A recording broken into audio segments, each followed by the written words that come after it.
Indian currency నోట్లపై ఉన్న ఫొటోస్ని ఎక్కడి నుంచి తీసుకున్నారో మీకు తెలుసా? 10 రూపాయల నోట్ వెనుక ఉండేది ఒడిశాలోని ప్రసిద్ధ కోనార్క్ సన్ టెంపుల్ ఫోటో. ఈ టెంపుల్ ని 13వ శతాబ్దంకి చెందిన గంగా రాజవంశానికి చెందిన నరసింహ దేవ నిర్మించారు. 20 రూపాయల నోటు వెనుక ఉండేది మహారాష్ట్రలోని ఎల్లోరా కేవ్స్ ఫోటో.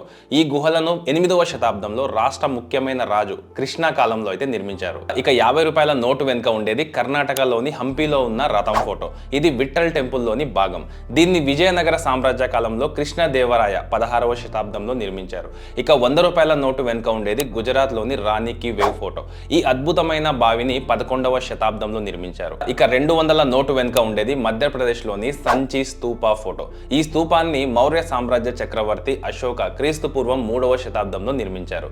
ఇక 500 నోటు వెనుక ఉండేది ఢిల్లీలోని రెడ్ ఫోర్ట్ ఫోటో. ఈ కోటను మొఘల్ చక్రవర్తి షాజహాన్ నిర్మించారు. మరి మీరు ఎక్కువగా ఏ నోటు వాడుతుంటారు? కామెంట్ చేసి చెప్పండి. అలాగే వీడియో నచ్చితే మీ ఫ్రెండ్స్కి షేర్ చేసి లైక్ చేయండి. ఇలాంటి ఇంట్రెస్టింగ్ ఫ్యాక్ట్స్ కోసం పేజ్ని ఫాలో అవ్వండి.